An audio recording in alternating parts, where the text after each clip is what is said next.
प्रकाश प्रकाष्ठ वाली शांति को प्राप्त होता है। परंतु हे अर्जुन, ये योग न तो बहुत खाने वाले का सिद्ध होता है और न बिल्कुल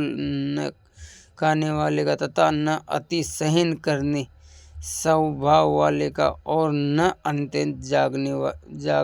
जागने वाले का ही सिद्ध होता है।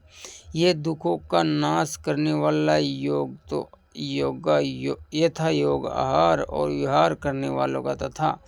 कर्मों में यथा योग चेष्टा करने वालों का और यथा योग शयन करने तथा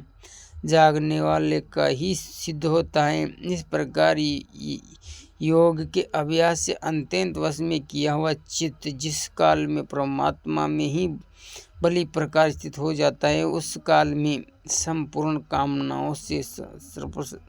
स्पर्शहारित हुआ पुरुष योग युक्ति ऐसा कहा जाता है। जिस प्रकार वायु रहित स्थान में स्थित दीपक चलायमान नहीं होता, वैसे ही उपमा परमात्मा के ध्यान में लगे हुए योगी के जीते हुए चित्त की कही गई है। हे अर्जुन, जिस अवस्था योग में अभ्यास से निवृत्त हुआ चित्त उपराम हो जाता है और जिस अवस्था में परमेश्वर के ध्यान से शुद्ध हुई सूक्ष्म बुद्धि द्वारा परमात्मा को साक्षात करता है, हुआ सच्चिदानंद परमात्मा में ही स्पष्ट होता है,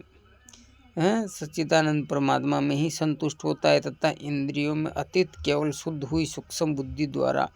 ग्रहण करने योग्य जो अनंत आनंद है उसको जिस अवस्था में अनुभव करता है और जिस अवस्था में स्थित हुआ ये योग्य भगवंत रूप में नहीं चलायमान होता है और परमेश्वर की प्राप्ति रूप जिस लाभ को प्राप्त होकर उसमें अधिक दूसरा कुछ भी लाभ नहीं मानता है और भगवत प्राप्ति जिस अवस्था में स्थित हुआ योगी बड़े भारी दुख से भी चलायमान नहीं होता है, जो दुख रूप संसार के संयोग से रहित है तथा जिसका नाम योग है उसको जानना चाहिए। वह योग न उकताए हुए चित्त से अर्थात तत्पर हुए चित्त से